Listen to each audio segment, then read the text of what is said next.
photo people. I'm Allie. And I'm Lizzie, and we're the Photo Sisters. Today we're going to talk to you about which aperture to set your camera at for taking pictures. Yep. So if you don't know what aperture is or don't know, more of aperture, you can check out our video below. We have it linked in the down bar, so check that out before you listen to this video. But essentially, your aperture, especially if you're upgrading to a nicer lens, like maybe a 50mm 1.8 or a 35mm 2.0, you might wonder, what aperture you should shoot at. So, it really depends on the type of subject that you're shooting as well as the lighting situation that you're in.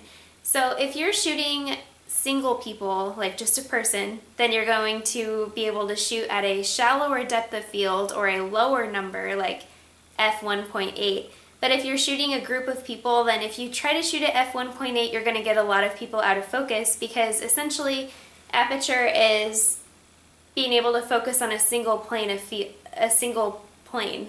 So not these people back here, only these people. Like, so if you have staggered people, this one will be in focus, focus, but this one won't be. So if you want to shoot a group of people at a smaller number, I probably still wouldn't shoot a group of 6 at f1.8, but you in order to get them in better focus, you want them to all be in a single straight line. But if you have good luck with that. Yeah. So if you're having like maybe a group of people and you have maybe 2 lines, like, the kids are standing in front of mom and dad, or you have, the classic taller people in the back, shorter people in the front, you're going to put your aperture up to a higher number. Now usually if I'm shooting family formals at a wedding, I'll shoot between f4.0 and f4.5 if that's a group that's, 4, 6, 8. But if it's one of those big extended family groups where you have a lot of people going on, I usually shoot somewhere around f5.6 and somewhere from there, just to make sure that everybody's in focus. So obviously if you're shooting at a higher aperture, which is actually a smaller aperture, technically speaking, but it's a bigger number, then you're going to shoot probably with a higher ISO to be able to compensate for having a closed down aperture and still having a shutter speed that's fast enough. So if you're shooting something indoors and it's not a lot of light, then you want to shoot at a smaller number, because then you can soak up all that light. So for myself personally, when I'm shooting a client's portrait session, for seniors, a lot of times I keep my aperture between f1.4 and f2.0. Now, like I said, it's just a single person. Sometimes I even risk it and shoot at f1.2. It is really, really, really fickle to get stuff in focus, so I don't usually use that as my one and only aperture that I shoot at, and I only do that for select images to give it kind of like a glowy, like mystical type look. For the artsy. Yeah.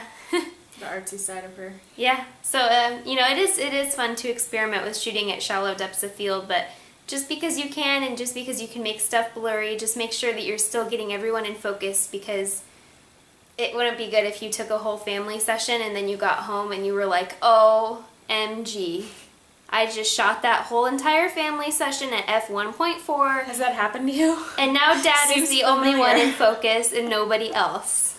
No, it hasn't happened before.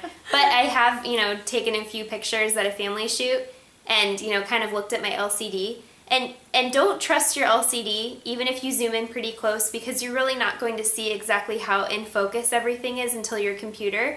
And to me, it's especially frustrating when it's just like out of focus ever so slightly that you can tell it's out of focus, but you could never really tell on the smaller preview on your camera.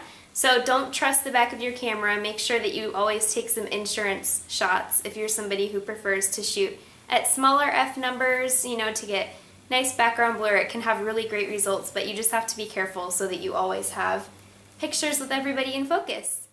So I shot this portrait at f2.0, and I chose f2.0 because I'm using my 50mm lens and I'm standing right above her. So since I'm really close to her, f2.0 was just a great depth of field to get her face nice and sharp and in focus. This portrait I also shot with my 50mm lens at f1.6, and I'm quite a distance away from them, but luckily they're on the same plane, so as long as I focus on one of their faces, they both are in focus at f1.6, And this group portrait was also taken with my 50mm lens at f2.8, and I chose f2.8 because they are just barely staggered. There's not too much of a difference on the same plane that they're on, so 2.8 worked well. All right, thanks guys. Thanks. Bye. Bye.